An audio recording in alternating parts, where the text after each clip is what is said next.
जीव विज्ञान में आज हम फर्टिलाइजेशन क्या है,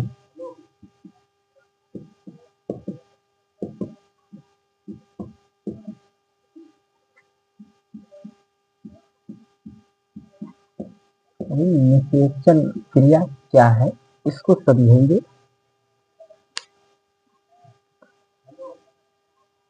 निषेचन वह क्रिया होती है जिसमें एक नर के शुक्राणु और मादा के अंडाणु जब आपस में मिलते हैं और आपस में मिलने के बाद एक कोशिकीय संरचना बनाते हैं जिसको हम युग्मनज यानी कि जाइगोट कहते हैं। और इसी के बाद एक नए जीव का विकास होना शुरू हो जाता है, तो इसे हम निषेचन कहते हैं। इंग्लिश में इसको फर्टिलाइजेशन कहा जाता है। इसको हम एक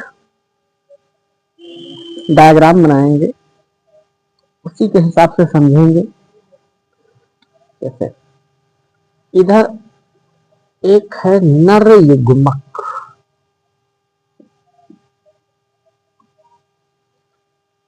इसको इंग्लिश में मेल गैमेट्स कहते हैं, और ये मादा युग्मक।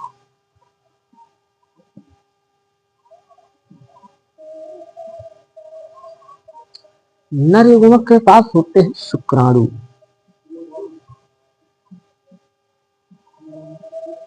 और मादा युग्मक के पास होते हैं अंडाणु।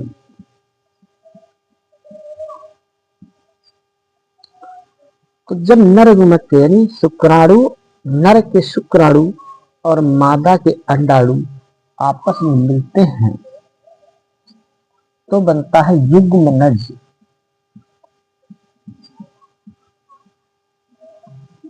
इंग्लिश में इसको हम जाइगोट के नाम से जानते हैं।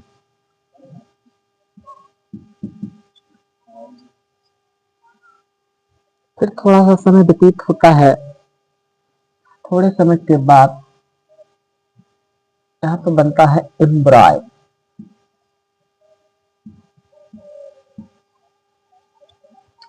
एम्ब्रॉय को हम कहते हैं हिंदी में भ्रूण।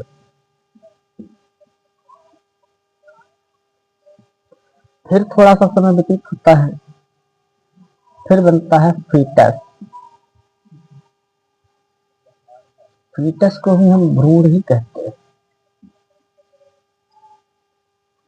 और फिर जब निश्चित समय पूरा हो जाता है, लगभग 9 माह का, तो जो ये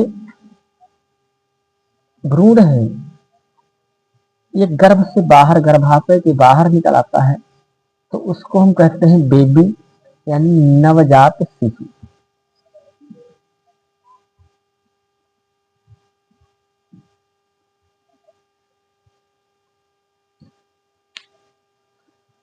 अब समझने की बात यह है कि एम्ब्रॉय को भी हम भ्रूण कहते हैं और फीटस भी भ्रूण होता है। तो इन दोनों में मुख्य अंतर क्या है? देखो, जैसा कि हम सबको पता है कि जो हमारा शरीर है, मनुष्य का शरीर है, वो कोशिकाओं से बना है। तो इस जो एम्ब्रॉय वाला भ्रूण होता है, तो इसमें होता है कोशिकाओं का विकास।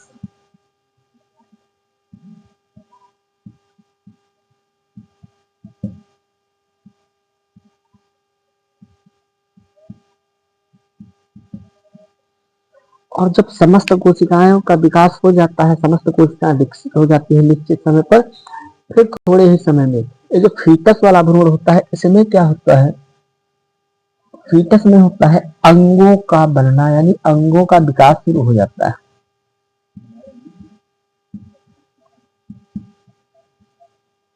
और अपने निश्चित काल में समस्त अंगों का विकास हो जाता है। और जैसे ही एक निश्चित समय जो कि 9 माह होता है